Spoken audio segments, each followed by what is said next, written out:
Oh, well, that's that big heal coming in, big heal coming in. Or you're gonna take some damage. Bro, f***ing target dummy went off in the wrong way, man. The f***ing heals are real delayed, brother, I'm just saying. I know. Ugh. Where did he go? Where did he go? I need eyes. He's up Where'd he top, go? he's up top, he's up top. 22. I need big heals, not small ones. I need big heals, not small ones. Not small ones. Don't hit me, don't kill me, don't kill me. If I can say that, don't kill me. You're f***ing warning me that I'm mind controlled. I see my screen. Good heals, good backup heals, good job. Another He's up one. top this way. And another one. Brother, please. And another one. Oh my god, dude. You LOS me. Good job. And Bro! Oh my You God. f***ing kidding me? 3 paladins, dude. 3 fucking We paladins. got him. Wow, dude. Big heal the moment he gets out. Hello there.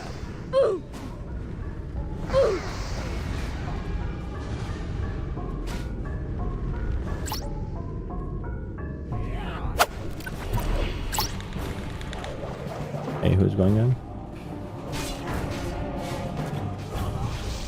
The mage is don't hit, don't hit. Target neutralized. Oh my god, dude, are you fucking killing me? He killed the priest. Run out. No way that just happened, man. That's a report.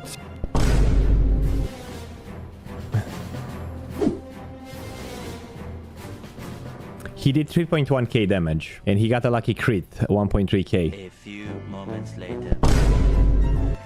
The mage went offline.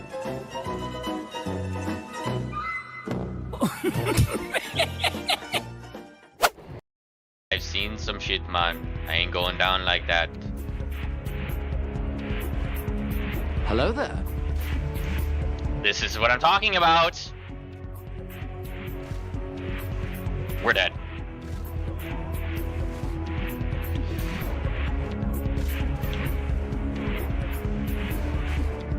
It's over. Oh.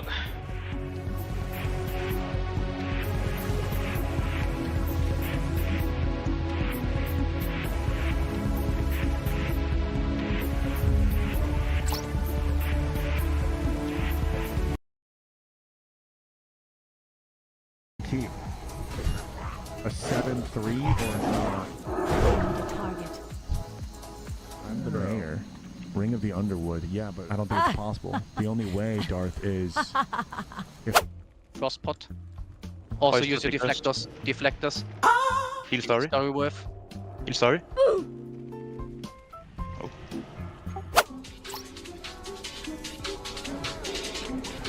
Alright, beat his ass, baby.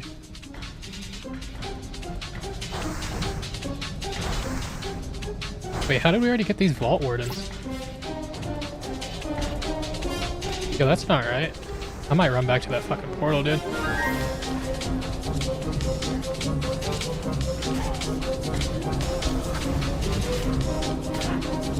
Get these.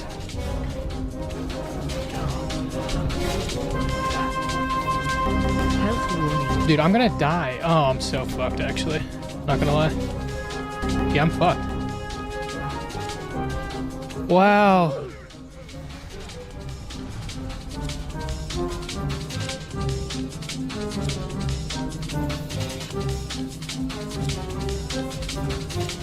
Dude, that's so fucking unlucky that the warden spawned. And then I got... Has to be it. It's this guy. It's this guy. I'm gonna fucking dagger to the heart of him. It's him for sure. What do you want him? It's him for sure. Come on. What do you want him? Ah! Oh! There it is, baby! The big man in black does it again! You dumbass players in the guild, by the way. You suck ass. If I beat you to 60, you're trash. And if you've ever died more than once and been playing for 20 years, you're garbage. You make OnlyFans look bad. What do we have here? We did it, baby. We did it. We did it. We did it.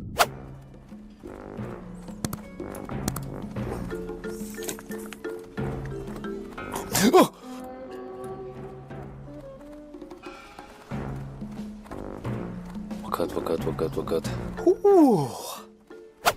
Doc, what are you doing? You literally wanted me to go out and then you fucking tag it. Oh, bro, what the fuck's going on? The pet.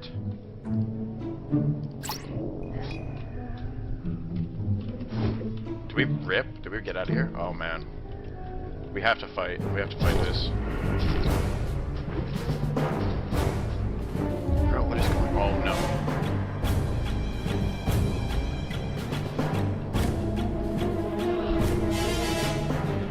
There's no way out.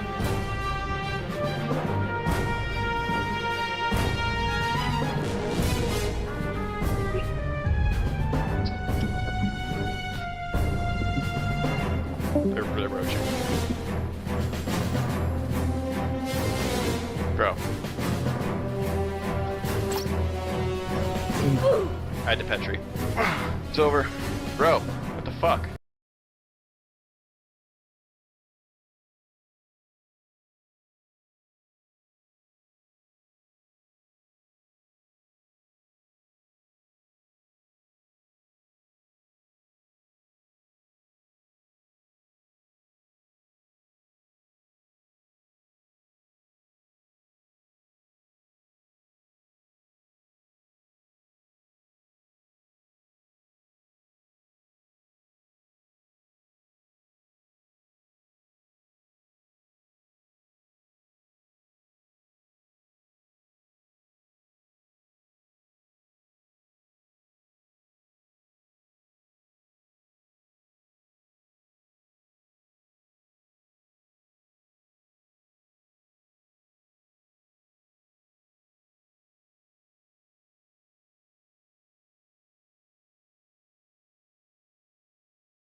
Simply pick a direction and set sail.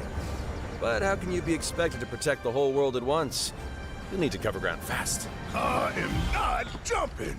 No way, no how. Don't worry. These parachutes are top of the line. Pull the cord and pop.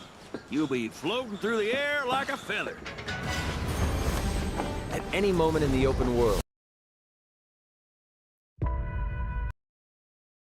Green island of Madeir, the ninja Kunitachi, land at your destination to save the planet. You're landing with a parachute? That's right, it's the latest model of the Shinra Star. With a GA, you open it and you're on the ground in no time. 目的地に到着したら空へ向かうのか。られるでしょう。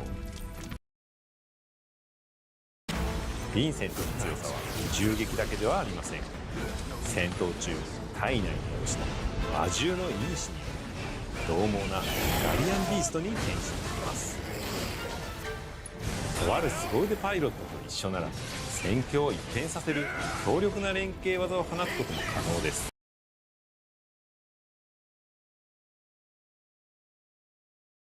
You guys are perfect. Just keep warm.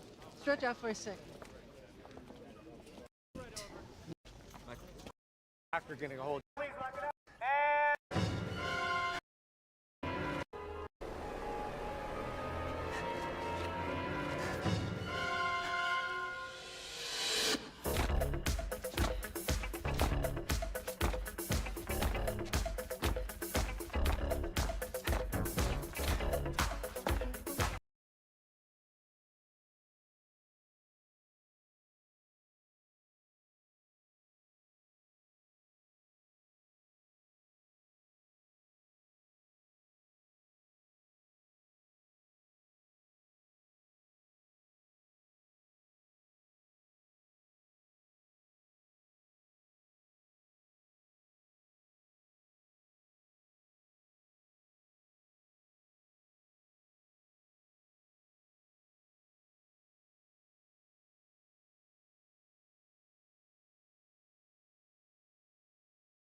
Have a great time.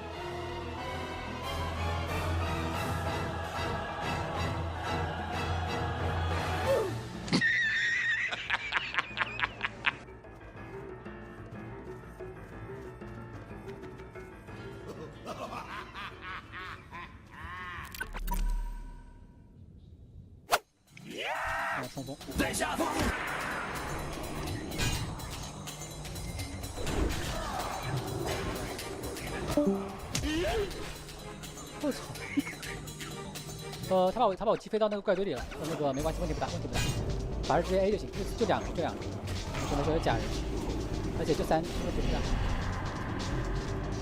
修假人继续修。哎，我被放逐了，我被放逐了。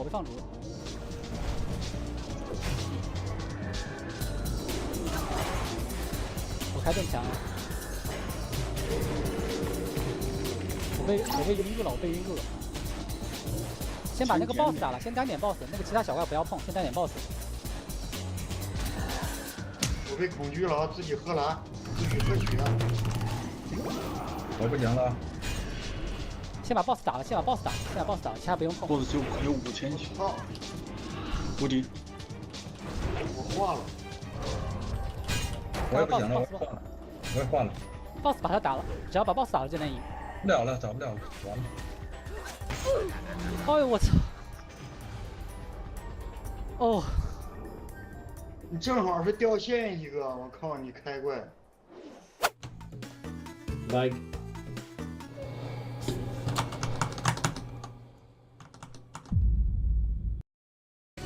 Guys, consider Petri. Consider Petri if your health is low. Consider Petri if your health is low. Okay, why did we pull the group inside? What happened? Like, oh my god, lucky. Flash bomb. Here ridiculous. Nadia. Oh no! Stun them. Stun AoE. Oh, we pull. Okay. AoE taunt, ridiculous, and lead. And put the lamp. Okay. Use spots. Nadia, use spots. Heal up.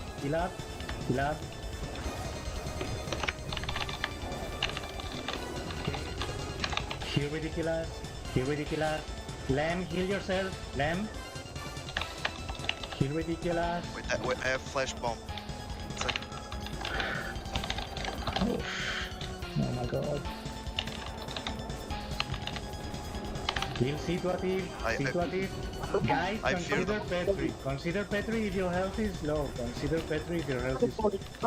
Okay, why did we pull the group inside? What happened? Like, oh my god, lucky.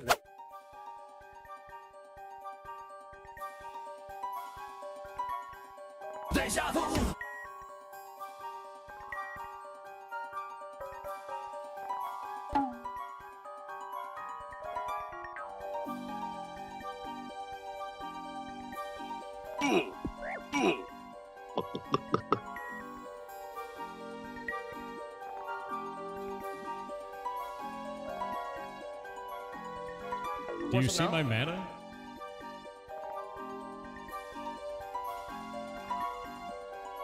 Big heals on me! Big heals on fucking me!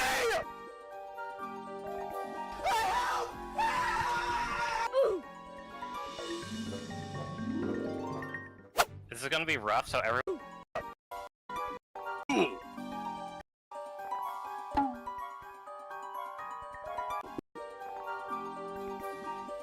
Be rough, so everyone just don't hit the boss when she lands. Jesus. Yep. Ropes, guys. Watch the fear. Arja. Rajarg. Blip. Stupid. GG's. I'm so. Tell me. Why do I play this shit, bro? Oh my fucking god. Holy shit. Attends, il faut que j'ai la grotte lui. On va revoir ses dégâts. Oh, je suis fier. Moi aussi. Ah, il pète à mes trucs en plus. Oh non. Oh. Soigne-toi. Oh. On se casse. Casse-toi. Je peux plus me soigner. Putain! Non! I'm gonna just throw a dummy down. Let's kill the ball. Actually, Zonga, you're Parry, miss. yeah. This far. Out and run. Just cut it out and run. Can it consent to keep? Call? No, I don't think so. That feels fucking bad. I'm so sorry for him. You guys all got out, right? Yeah. Oh, les dommages que je prends.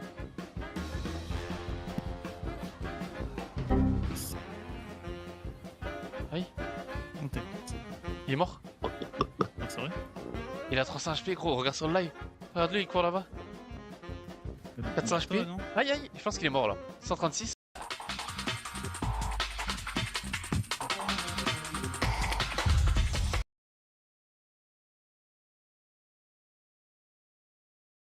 Oh, that's not terrible.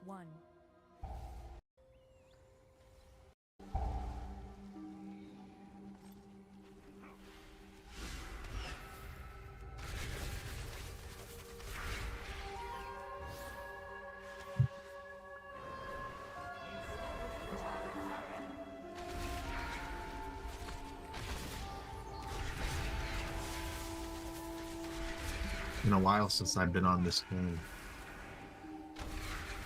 Me too. I feel like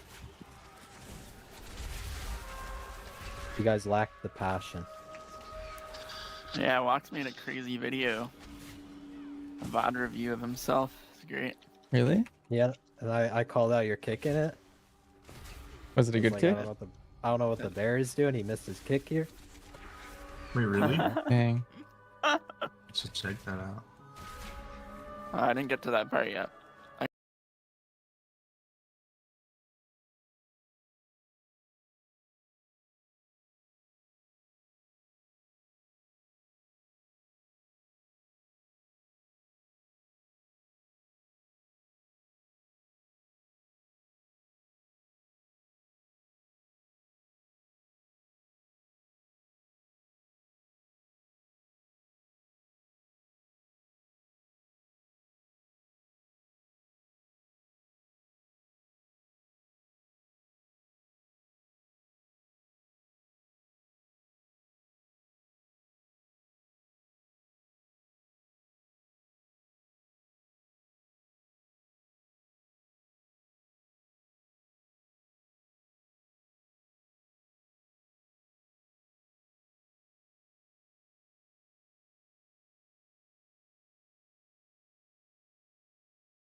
When he was surrendered to the shelter, he weighed 43 pounds. I was just so shocked. I remember thinking, is this the heaviest cat in the world?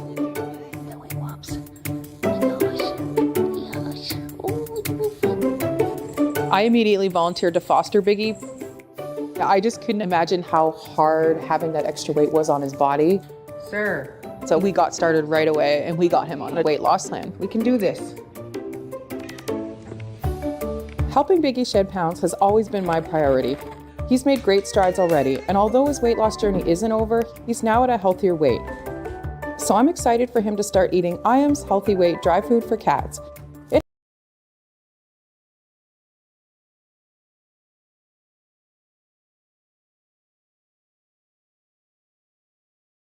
helps overweight cats like Biggie lose excess weight over time and can help him keep fit, playful, and active with its high-protein chicken recipe.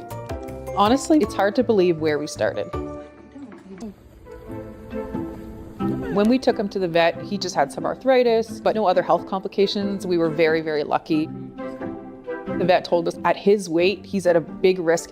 He needed to lose weight as fast as possible, but as safe as possible. Our vet recommended we start at around 500 calories for him, which is kind of mind-blowing because the average cat is a little over 100 calories a day, but it was still less than what he had been eating normally. The first week was such a challenge for him. No. He would rock his food bowl when he was hungry, which was all the time. Because of his weight and his lack of mobility, he couldn't groom, so his fur was not in the greatest condition. We had to give him a lot of baths. Hey, Vicky. Come on, don't be ashamed. It's okay. On Friday, we would do his weigh-ins, and we would call it Weigh-In Friday. His first weigh-in, he already lost a pound. We've done things. So we thought, why not imagine him anywhere else? Adopting all of his little friends. We set up a little factory of our life, be who he was meant to be. Feel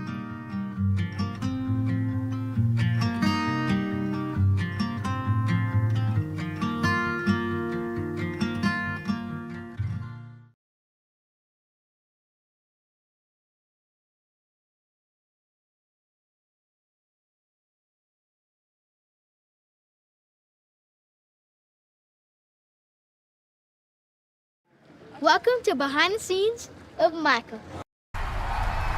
10 minutes into the lunch, I asked him if he...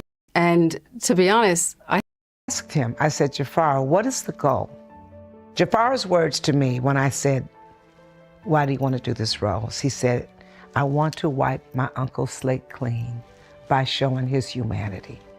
Once I had the feeling that I was heading towards the right direction, I wanted to amplify my training even more. So I went to Havenhurst and kind of set up as a playground, really, where I can go and explore and learn things about Michael and create this research room where I put everything I can find on Michael, all of his dislikes, all of his likes, what he loves to eat, what he doesn't like, you know. So I just wanted to familiarize myself with everything about Michael in a place where he lived and where I grew up as well. It's a timeline. Gonna work out. I'm not sure yet. It was a long shot for this guy to pull this off. So we went on a search for Michael Jackson, and we went around the world and auditioned many people. We looked at maybe 180, 200 impersonators, for the most part impersonators. And while they were all good, it came pretty clear that no one even came close to the level of Jafar. You can pretend to be someone, or you could become something, right? Could become that person and really embody the character.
What the dog doing?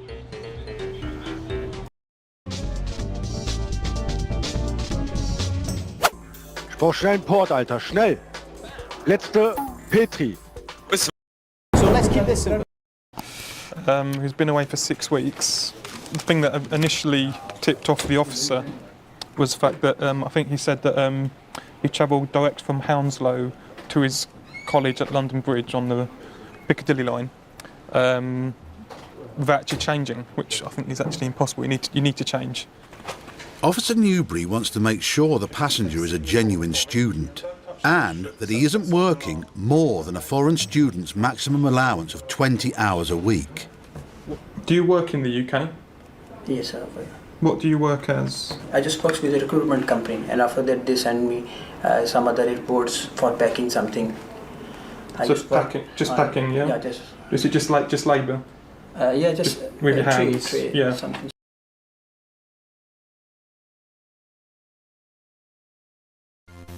Deja vu.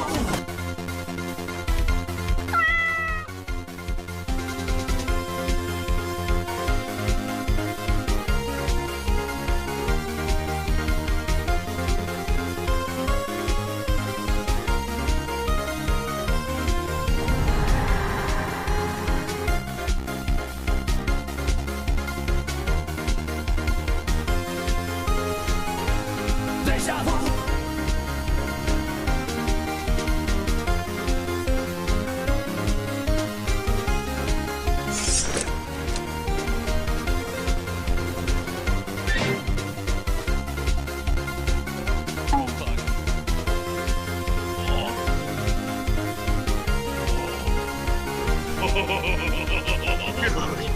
Dude, okay, you need to lock the fuck in.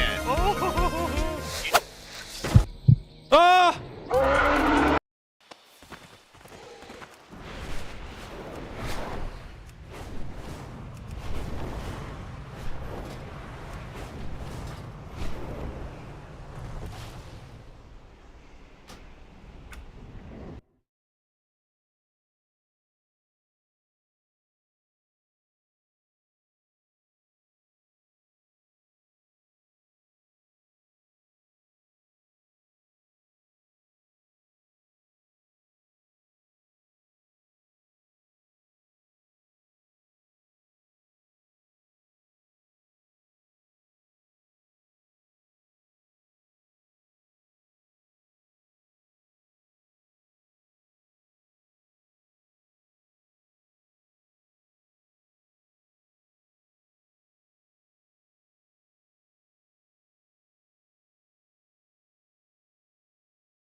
There's a roach. You see him, right? Yeah. There's 2 roaches. There's another one. Get the other one. That is. Focus him, please. Is he okay? He's evading. Yeah. Okay, this is fat. Okay, this is bad.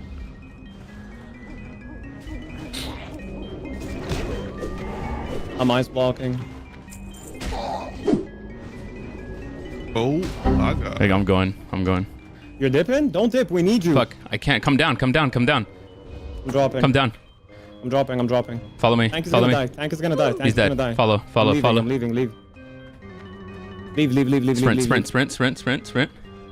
Leave group. I did. Just keep running. Those are roaches. 20 seconds. Leaving combat. I might TP. Left. I'm TPing out. Holy, I'm out. I TP'd out. It's okay. That shit was done for. I did. We survived because my call. That, dude, I'm telling you, we're dead. Hey, bro, I just feel like... No, I feel like... I'm fucking... Bro, I'm fucking getting attacked. This is bullshit. What? Where are you? I'm gonna fucking Petri. What? Bro, do I have the Petri? What the fuck is going on?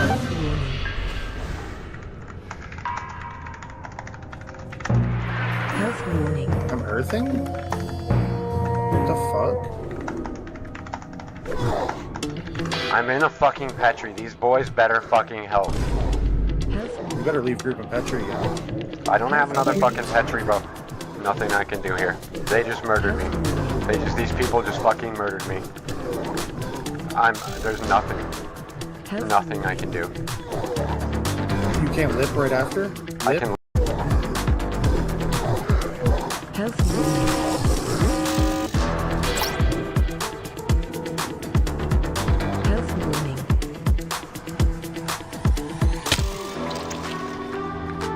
Health warning.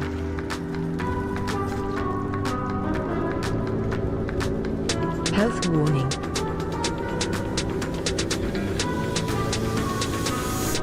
Health warning.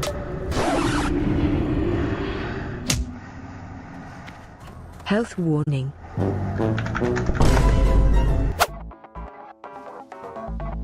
Who's inviting me? I don't even know who this is, bro. Oh, alright. Hello there. The druid. Shout out to the druid. Hello there. Holy shit, man. Oh, why are y'all running out, man? Oh, bro. Shit. Oh, man. Dead? Double? Oh my god! Oh, man!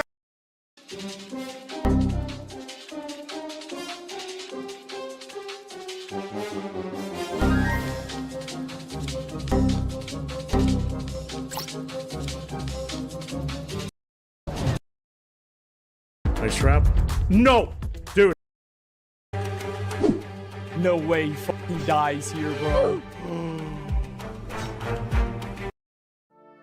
Cheated speedruns are seemingly inevitable for every game. Whether it's Minecraft, SM64, or an indie game most people have never heard of, there will always be players who try to cheat their way to the top of the leaderboards. And while normally you would assume it's inexperienced runners who would resort to cheating to get fast times, surprisingly, it's often the complete opposite. And that's no different for Grand Theft Auto. Over the years, many top runners have been exposed for cheating, whether it be through splicing, using a TAS, or editing the game files, and a few of these runners were once thought to be the greatest runners these games had ever seen before throwing it all away. So today, we will take a look at some world record holders in GTA's history who were eventually exposed for cheating and banned from running these games ever again. In 2017, Anti was the most influential name in the speedrun community for the older GTA games like GTA 3, GTA San Andreas, and GTA Vice City. He was actually quite a respectable speedrunner overall, running multiple other franchises as well like Super Mario. But in late 2017, he began getting really good at GTA speedrunning. In just a short few months, he managed to secure the world record in every main category for Vice City. He live streamed all of his runs, and his stream would pull in hundreds of viewers who were just waiting for him to break another record. His dominance was nothing the community had ever seen before.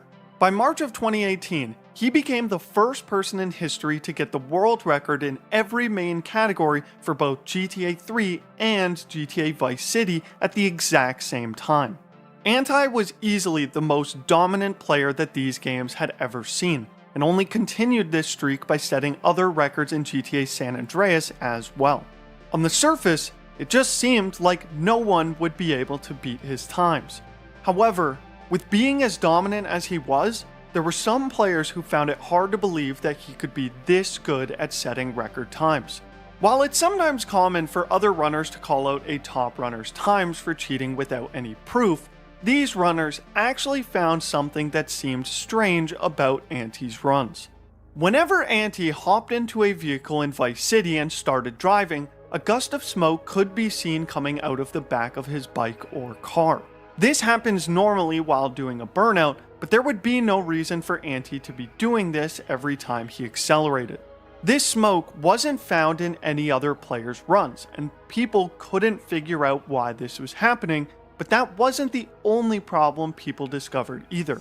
Players also realized that it seemed like Anti's cars were able to perform maneuvers and turns that seemed impossible.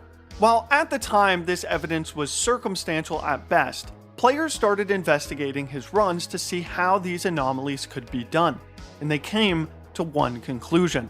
Rock24, another runner in the community, discovered that the only way to explain the smoke appearing, as well as his car having better handling, was that Anti had been modifying his game files to make the handling better and acceleration of vehicles faster than normal. Once this evidence had been gathered, Anti was given the chance by moderators to prove himself innocent, but refused to do so. Instead, he decided to come clean in a paste bin posted on August 8th of 2018, which read, "For basically the entirety of 2018, I felt very burnt out on Vice City. I wanted to keep playing because I've been worried about disappointing people. I suppose this post will disappoint people like I never could have with just not playing the game." January 2018, I began experimenting with certain files in the game. I thought that if I gave myself the ability to just give myself free PBs again, it would make my mindset better and I could be happy playing and streaming the game again. I have done this with all my Vice City runs from then until now. The affected runs are listed below. He goes on to list all of his world record runs, as well as give what seemed to be a sincere apology to the community. Despite him admitting to cheating though, this post managed to gain him some sympathy from the community, but was ultimately banned from submitting runs for 1 year. But while he was gaining sympathy from some, not everyone was as convinced with his post.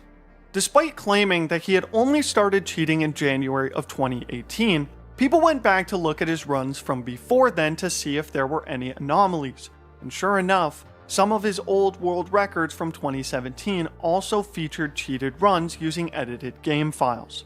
They had also discovered that on top of his vehicles being faster and having better handling, he had also edited the fire rate of his weapons so they shot faster.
捕捉した。排除する。落ちろ。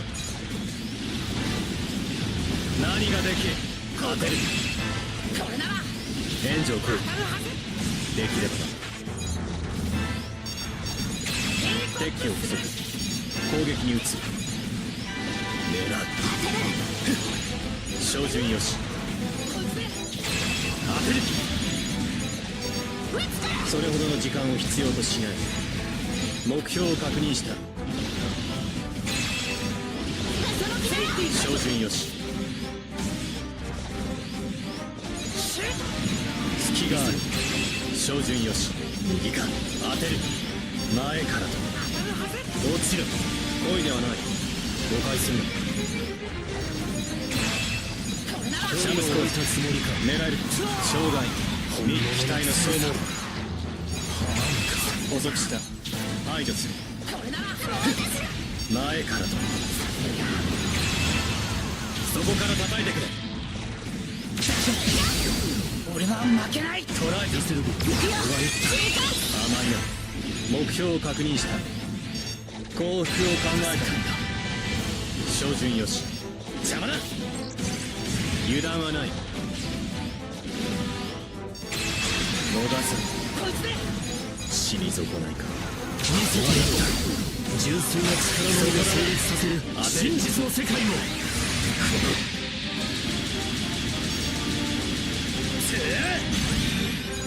こいつで成立させる真実の世界を。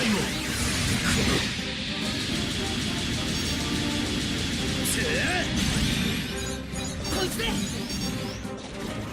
う終わりだ。照準よし。劣勢か。油断。死に損ないか。答える。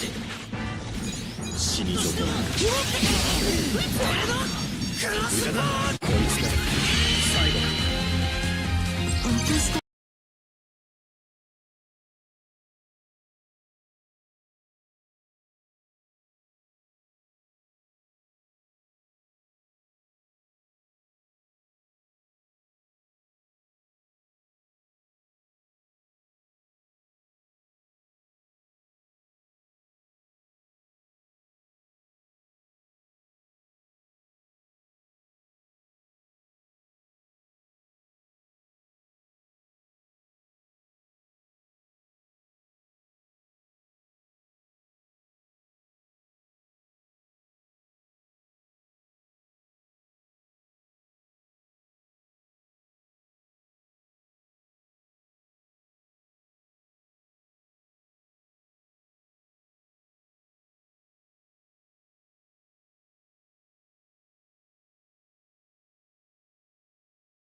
From exotic class items to motes of light, here are 70 things only Destiny veterans remember. And to start off this nostalgic journey, for number 1 we have the classic loading screen and original music. Of course, veteran players will also remember the other cool loading screens we've had over the years, but none of them are quite as special as the original. The special and heavy ammo synthesis were consumable items that will definitely stand out to anyone who played Destiny 1. Upon consumption, these items would instantly refill your heavy or special ammo reserves. Back in Destiny 1, there was actually not a mantle mechanic to help you land your jump on a new surface. We might take this for granted nowadays, but the lack of this mechanic led to millions of misadventures over the years. The original tower is one of the things veteran players miss the most from Destiny 1. Especially when there were special events going on, this version of the tower really just hit different. We do get to see it a little bit in the final shape, but it will never be quite the same as the real social space from back in the day. Class-exclusive weapons like Ace of Spades, Fabian Strategy, and Tlaloc were pretty notable exotics from Destiny 1.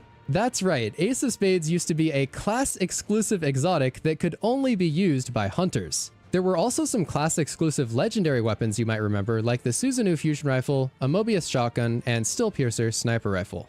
There used to be these little orange icons on the map that would lead you to side missions called adventures. These were basically used to fill in gaps in the story and explain lore that wasn't really mentioned anywhere else. Even though all of these adventures were completely deleted from the game in 2020, there was a bug that sometimes still informed players that a new adventure was available.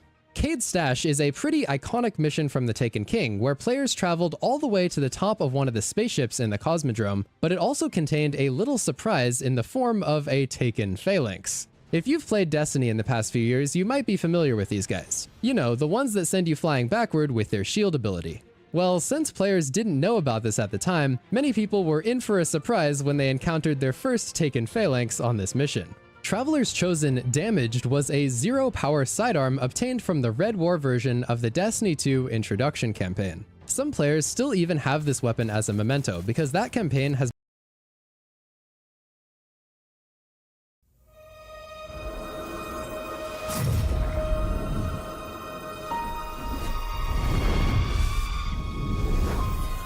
I thought I might never see. And still lose to survive.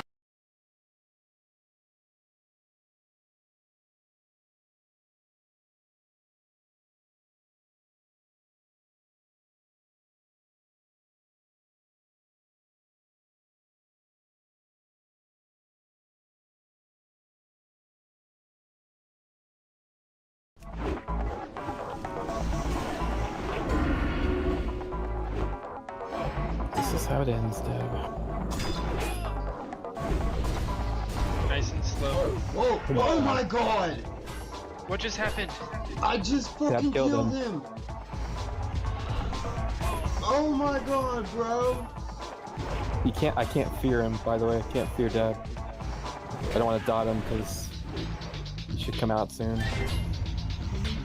The boss is free. Dude, I can't believe that fucking happened. That's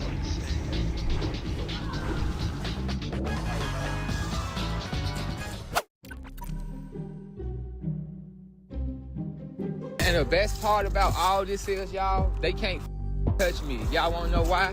Because I done told the whole world that I'm God. This was supposed to be a simple welfare check for a popular rapper who had suddenly began acting irrationally and posting disturbing threats online. But nobody realized how far the situation would escalate as SWAT teams attempted to force him out of the house while the internet watched the incident live. My hand up!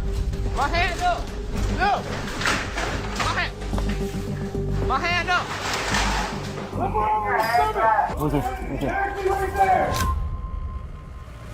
It began on February 7th, 2026, when the ex-girlfriend of a 32-year-old famous American rapper, Richard Colbert, requested that Plantation police escort her out of the house, informing authorities that he had been acting irrational and belligerent due to a suspected mental health episode. Popularly known by his stage names I Heart Memphis and I Love Memphis, Richard rose to fame after releasing his debut single, Hit the Quan, on July 4th, 2015.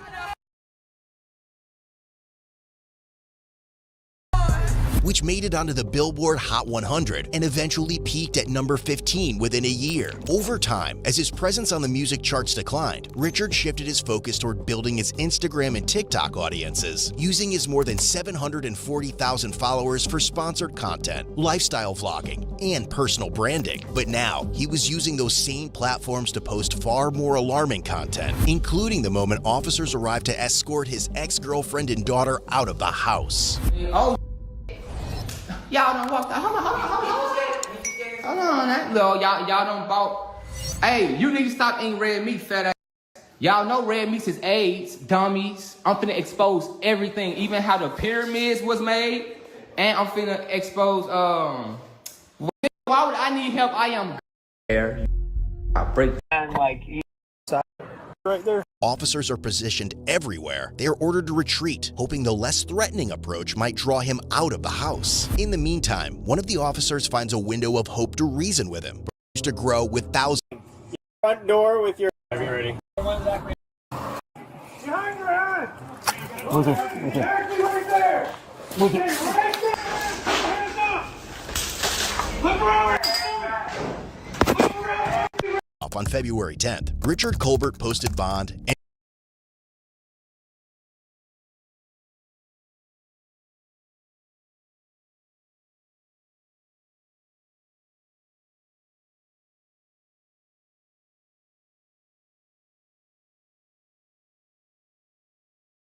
Just when the situation with Bricks and Minifigs seems like it's not going to get any worse, the former CEO has now spoken out.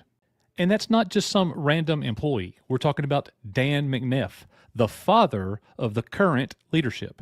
In his own public statement, he just said he was illegally removed by his sons from his own company.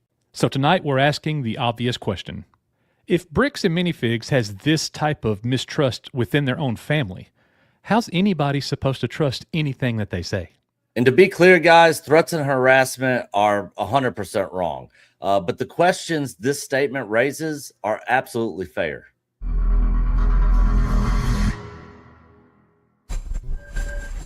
Hey everybody, welcome back to Echo Base Network. Coach and Nick, we are continuing to cover this Bricks and Minifigs reckless bin situation. What is new? We just learned that the former Bricks and Minifigs CEO, Dan McNeff, has made a public post. You could see that public post right here.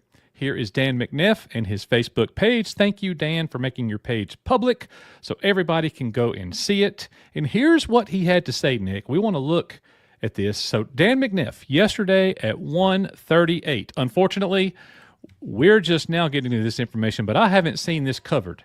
Dan McNeff, 1:38 yesterday. Today's version of a lynch mob could very well be YouTube investigators. At 1.6 years ago, I was the CEO of Bricks and Minifigs. My sons illegally removed me from that position and sued me for control of another company I founded. I have not had anything to do with Bricks and Minifigs since then. Regardless of this, in the last 10 days, I have been given multiple death threats, and 2 days ago, we saw people viewing our home from the hill behind our home with binoculars, and they shot out a big picture window that will cost thousands to replace. No one stops to investigate truly.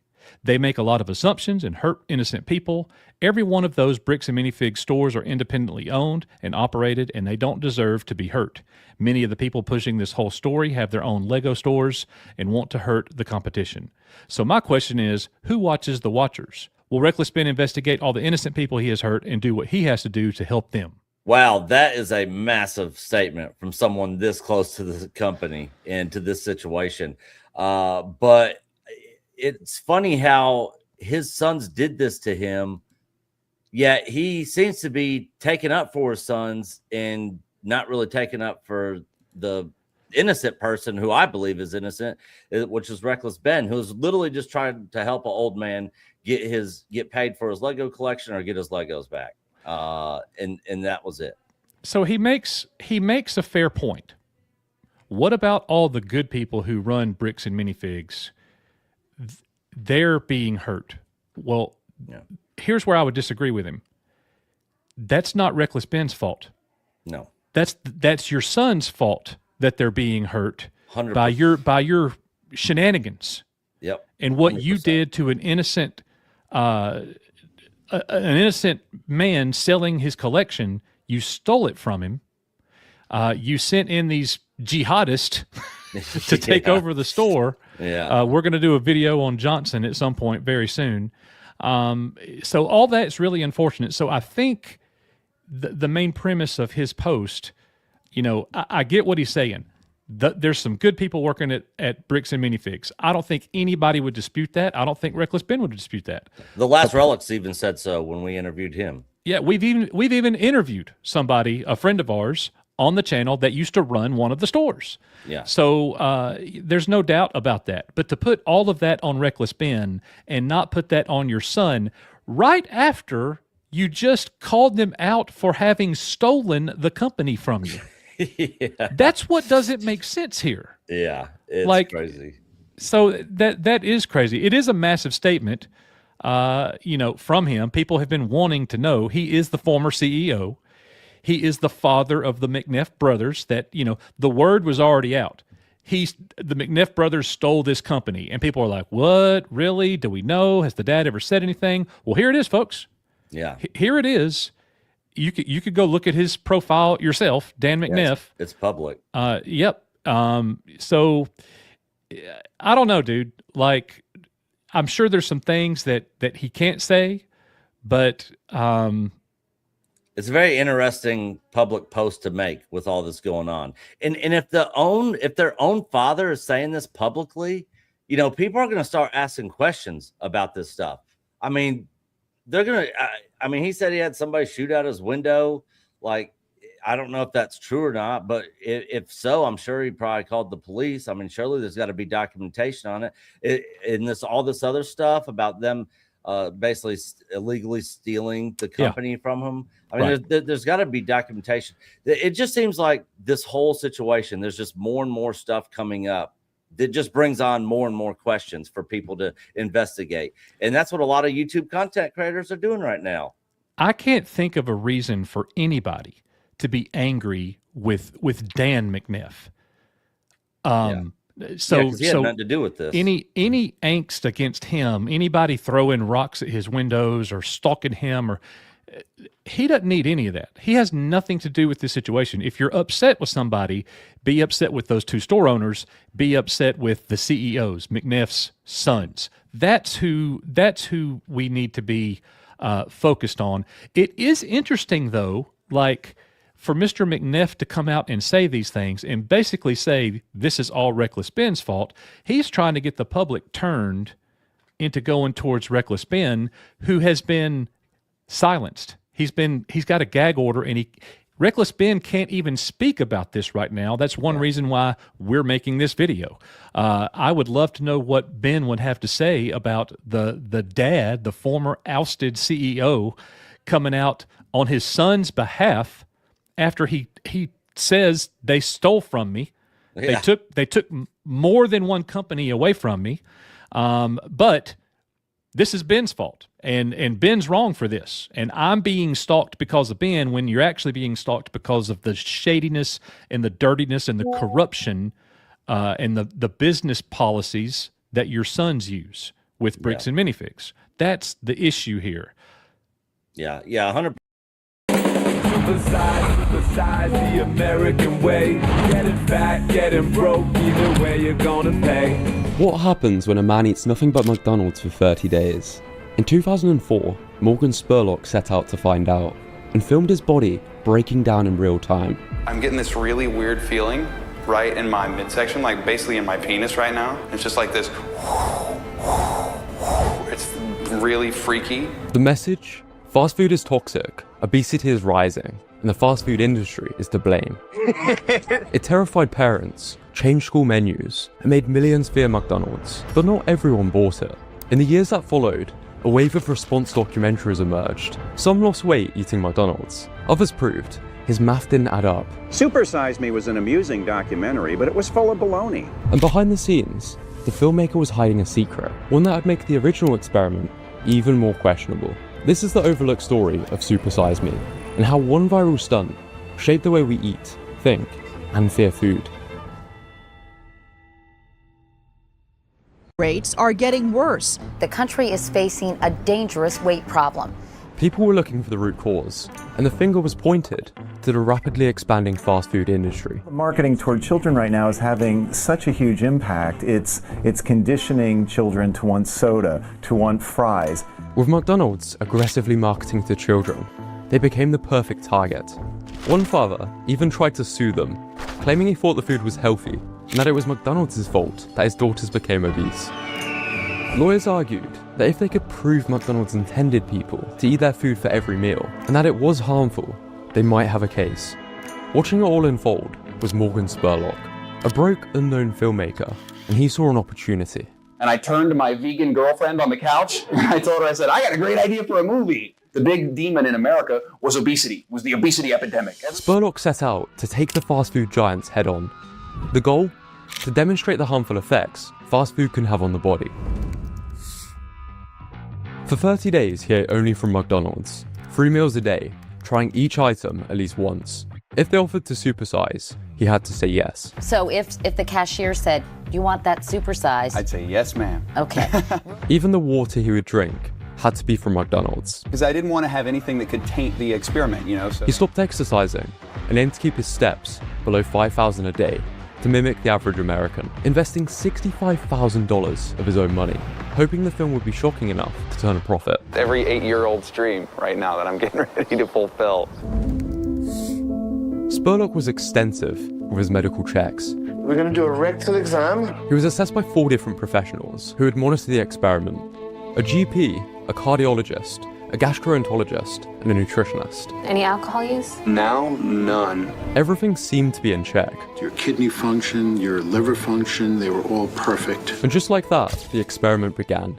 Day 1, he's full of enthusiasm, but things take a sharp turn after his first supersized meal.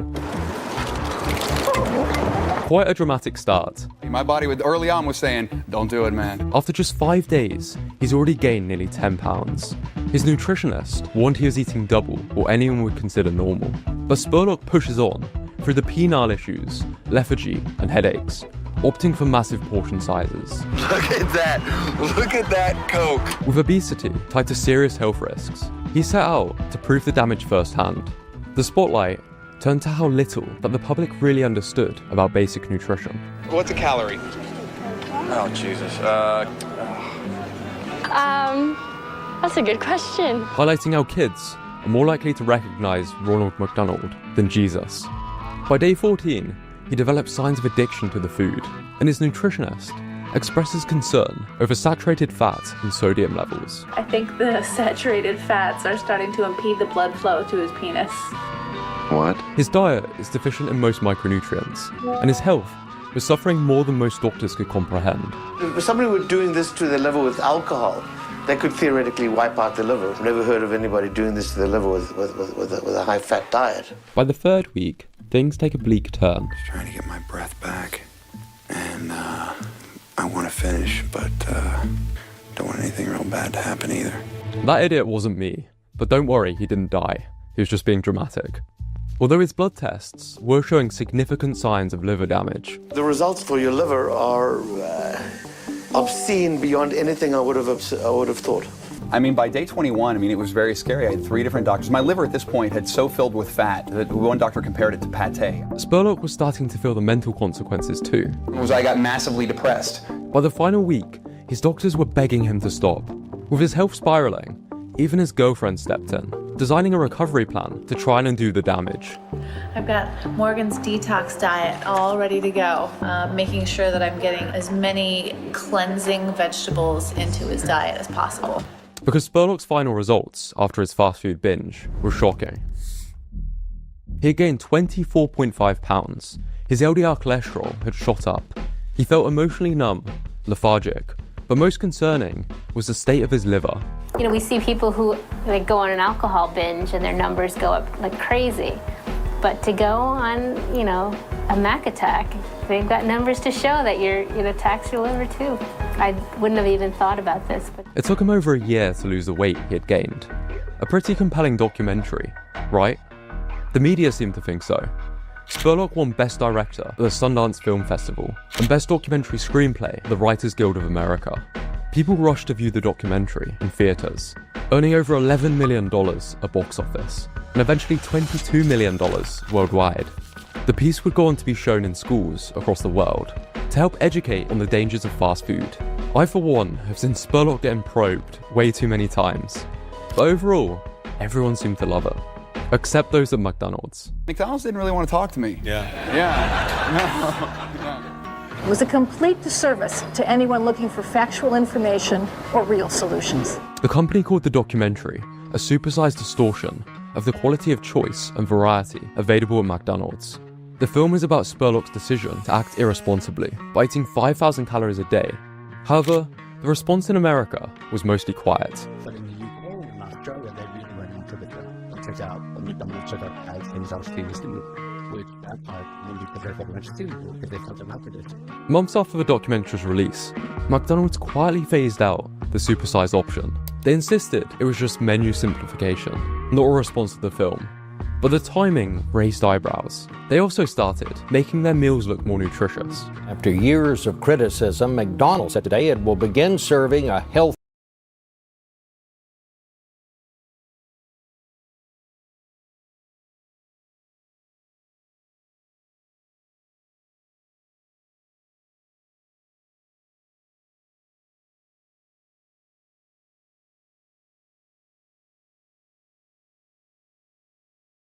But it wasn't just McDonald's the documentary seemed to annoy.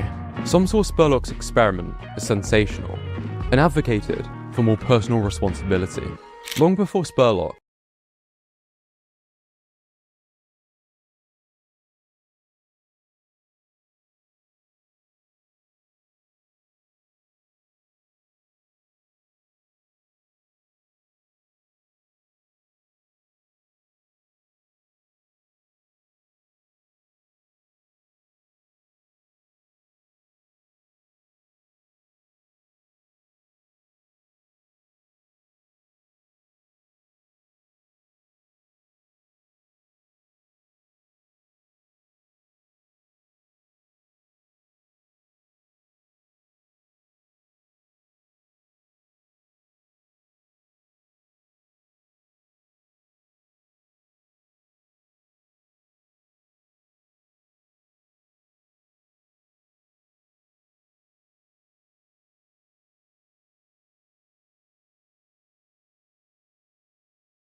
Spurlock revealed a secret that would damage his legacy and make many question whether the film belonged in schools.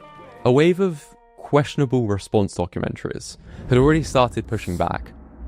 Yes, I'm the person who ate at McDonald's for 30 days and lost weight. Me and Mickey D documented So-So Whaley eating McDonald's for 30 days. Like Spurlock, but she ate within a calorie range to fit her needs, chose smaller portions and walked regularly. She lost 10 pounds and improved her cholesterol, advocating for personal responsibility and better diet choices over demonizing fast food. 5,000 calories per day of pretty much anything is going to make you fat and screw up your health. Isn't it also possible to live on fast food and actually lose weight? 5 years later, Tom Norton released Fathead, a more direct response to Super Size Me, where he demonstrated he could eat under 2,000 calories of McDonald's a day and still lose weight. He called out Spurlock for his calorie and fat counts not adding up, and in response to Spurlock's refusal to publish his food logs, he listed every item in the experiment they consumed over the 30 days, suggesting that fast food was not the issue, but Spurlock's lack of moderation. To really drive the sentiment home, a high school science teacher decided to attempt something more extreme. We are going to test the hypothesis. Is it possible for a person to eat nothing but breakfast, lunch, and dinner at McDonald's for 90 straight days to become healthy? He ended up losing 60 pounds. I like to tell people that it's not the venue, but it's the menu. McDonald's liked the message, so they publicly signed him as a media ambassador. This would see him traveling to schools to spread the message. There's nothing wrong with McDonald's. He even wrote a book, My McDonald's Diet. I can eat any food at McDonald's that I want, as long as I'm smart with the rest of the day of what I balance it out with. It's choice. It's our choices that make us fat, not McDonald's. A more scientific study was carried out in Sweden to test Spurlock's conclusions. Dr. Friedrich Nystrom had medical students eat around 6,000 calories a day from fast food for 4 weeks while limiting exercise. Participants gained weight and showed mild liver stress, but their mood and cholesterol stayed stable. The researchers concluded that while fast food overeating has consequences, the dramatic effects in Super Size Me may have been exaggerated or influenced by other factors that Spurlock was perhaps hiding. It's almost a trend at this point for people to demonstrate they can lose weight while eating McDonald's, but it almost misses the point. Because I was eating so small, I was always hungry by the time the next mealtime rolled around. The issue with fast food is it's often not very nutritious, while being perfectly engineered to be as tasty and easy to overconsume as possible. Losing weight on McDonald's is a lot more difficult than with Whole Foods, because it's a lot less filling, but these people were able to persevere in the short term, perhaps for the sheer spectacle. If you were to order like a normal person, 3 meals a day, you might end up with a McGriddle meal for breakfast, a Big Mac meal for lunch, and a Quarter Pounder meal for dinner. This is over 3,000 calories, and it's a lot less filling than the Whole Foods equivalent. A Big Mac isn't going to instantly kill you, but it's also not ideal for weight loss or health. A middle ground that every documentary skimmed over, but I wish I understood as a kid. Because even with good intentions, Super Size Me and its follow-ups had some unintended consequences. The film didn't just demonize McDonald's, it helped fuel a wave of fear-based health misinformation, where foods were labeled as either good or bad, with no room for nuance, setting a precedent for emotive fear-mongering over scientific balance. Today, we see a lot of fitness documentaries and influencers taking this route. This drink right here, Gatorade. See, it's bullshit. Is extremely toxic and poisonous for your child's brain. Breakfast is one of the biggest scams in the history of the world. It usually leads to one of two outcomes. The first, I can speak for myself, because as a kid, I cut out every food labelled as unclean by the fitness world, and ended up underweight and dealing with health issues from malnourishment. That's the danger of black and white thinking. It doesn't improve your diet, it just makes you feel guilty for eating.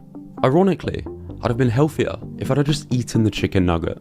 The second outcome? People stop taking the message seriously. When fear replaces science, decisions get worse. Just like how McDonald's warning people not to watch their documentary only made it more popular. People saw through the claims that McDonald's would make you impotent and depressed, because when a message pushes too far, people tune out. Did you not see Super Size Me? Yeah, it just made me really want a Big Mac.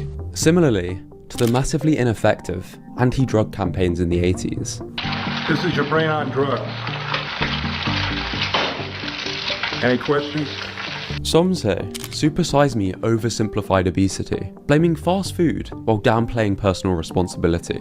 It missed a chance to teach real skills like calorie awareness, portion control, and basic food literacy. What helped me improve my health was choosing to eat healthier, yes, but also incorporating more flexibility and making sure I actually enjoyed my diet.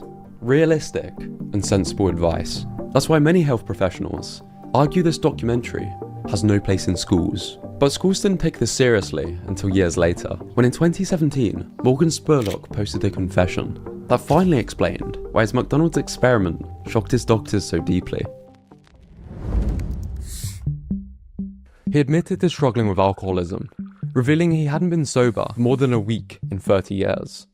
This wasn't mentioned in the documentary, not once, and yet it could explain a lot. The liver damage that shocked his doctors, the mood swings, the fatigue, even the issues downstairs. As one commenter said, it was really brave of him to prove to us that eating 6 years of McDonald's while being an alcoholic was detrimental to your health. That big, deliberate omission matters. If this was a YouTube video framed as entertainment, maybe it wouldn't have been as bad. But it wasn't. It was presented as science, it was shown in classrooms, and it helped create a generation of black and white thinking around food, where meals were either clean or toxic. Super Size Me was an Oscar-nominated, entertaining film that started global conversations about fast food, health, and corporate power. Spurlock was an entertaining storyteller who left a lasting impact, but by prioritizing shock over substance and deliberately leaving out crucial details, the film crossed the line from documentary to distortion. I've made videos where I've slipped up too, which is why reflection matters, because Super Size Me didn't just expose the fast food industry, it exposed how easily documentaries can lie.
in a lab. Dead. Do you feel how fucking demoralizing it is?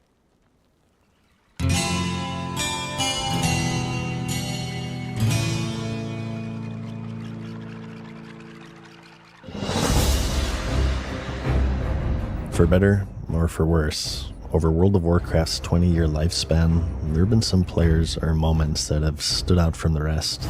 From loot drama to angry raiders, exploiters, to selling sexual favors for flying mount training, the legacy they've left behind is as legendary as the game itself. In celebration of the upcoming 20-year anniversary, I have recompiled the series that highlights some of the players who have helped shape one of the most interesting legacies in video game history. These are the most famous and infamous players of World of Warcraft.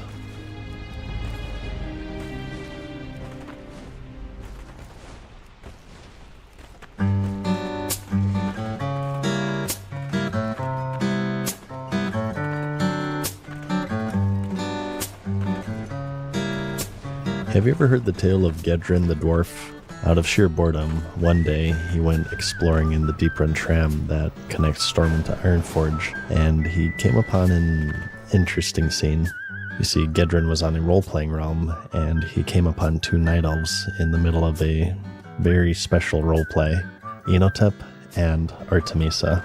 Hey, nothing says romance like a dark, dank corner of a public transit station. Enotep settles for nothing less than the top high-class venues to engage in cyberdiddling. The hairy dwarf skulked the shadows, assessing the situation from afar, and seizing the moment, he decided to join in. He emerged from the shadows and interjected himself into their intimate role-playing experience. He tried his best, but for some reason he was rejected. Enotep didn't roll that way, apparently, so Gedrin quickly retreated into the shadows to watch a safe distance from Enotep's roaming fingers. But alas, the moment had passed, and before Gedrin could even whip out his dwarven hand cannon, Artemisa took her leave. In fact, she walked on foot all the way to Ironforge, which is hardcore.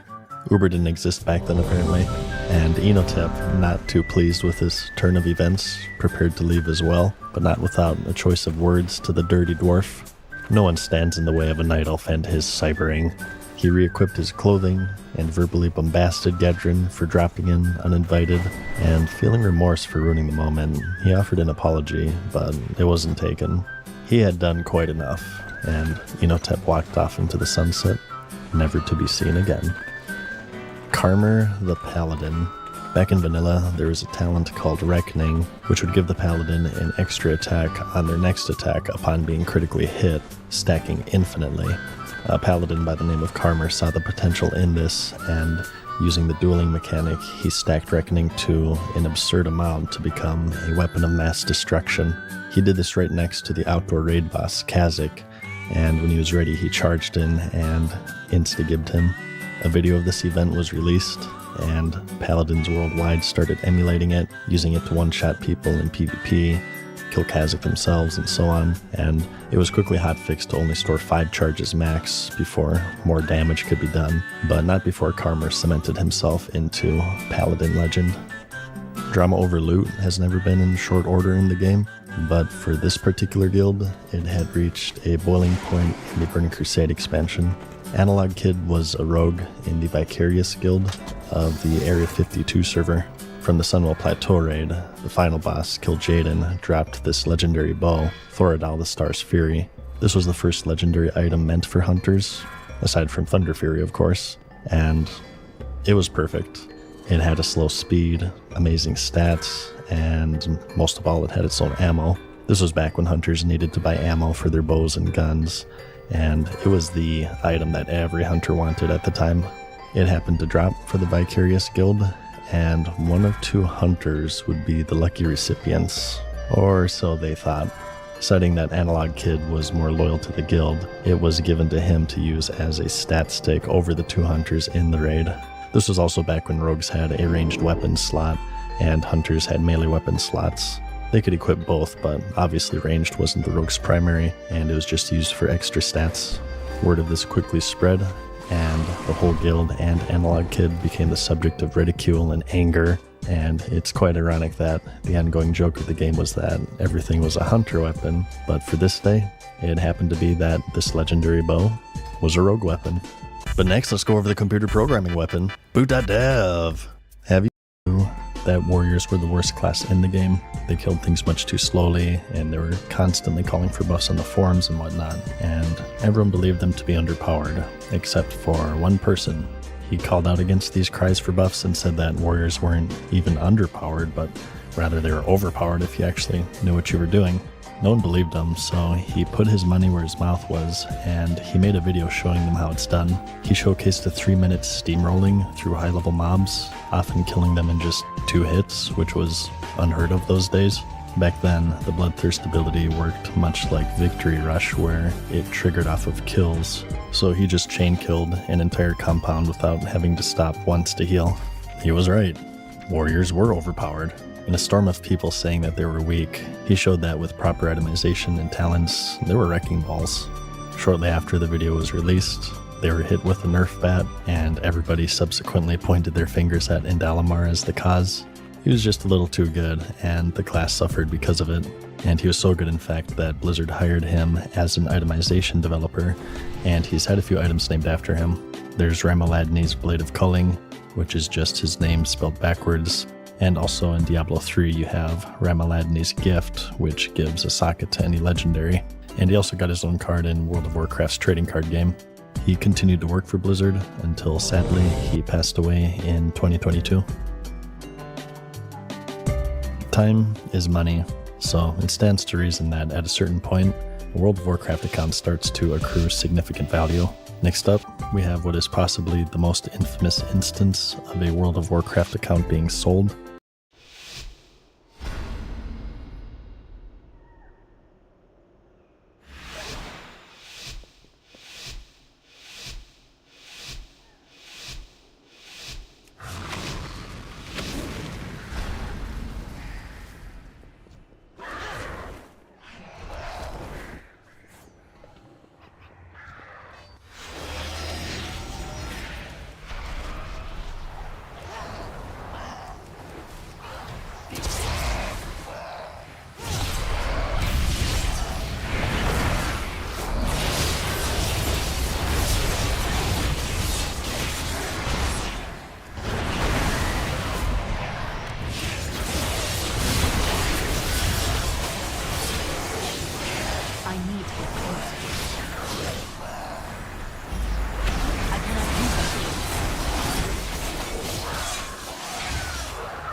will slice the flesh from your bones!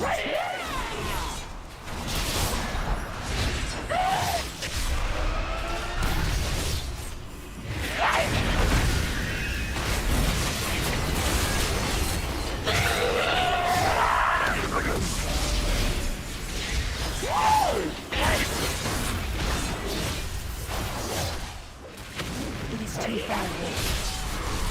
I need to sensor.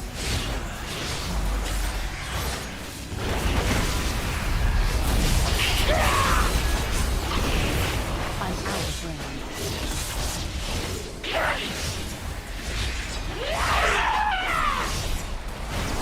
I need to get closer. It's too far away. I'm out of range. It's still recharging. I need to get closer.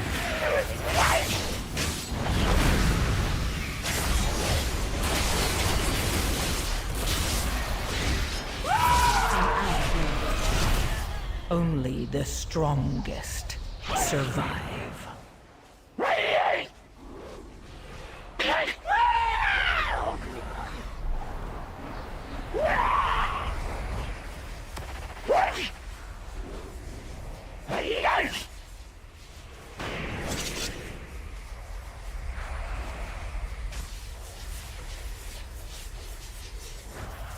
As long as we rule the skies, none shall oppose us!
Zuzo was a rogue in the Method Guild back during the Burning Crusade expansion, and at the time, he gained the reputation of being the most geared. He had the server first Warglaze of Azeroth, and most of the tier 6 set, and he was a very hardcore raider with the gear to back it up.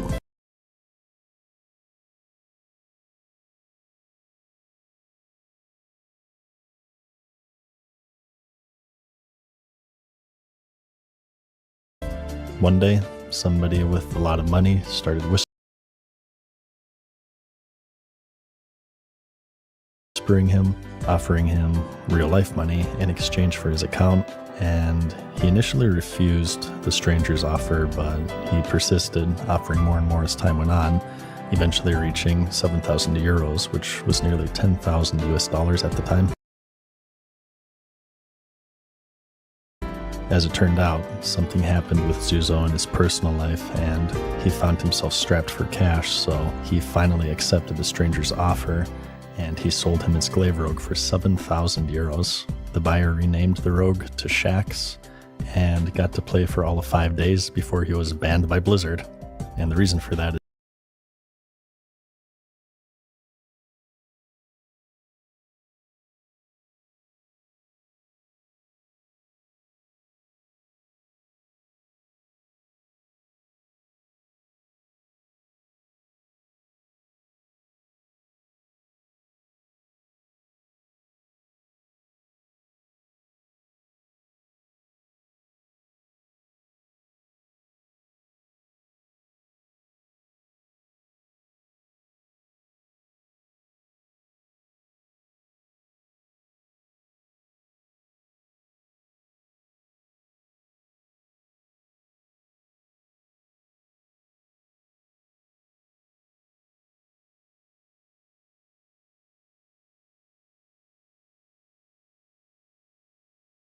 is because glaive rogues were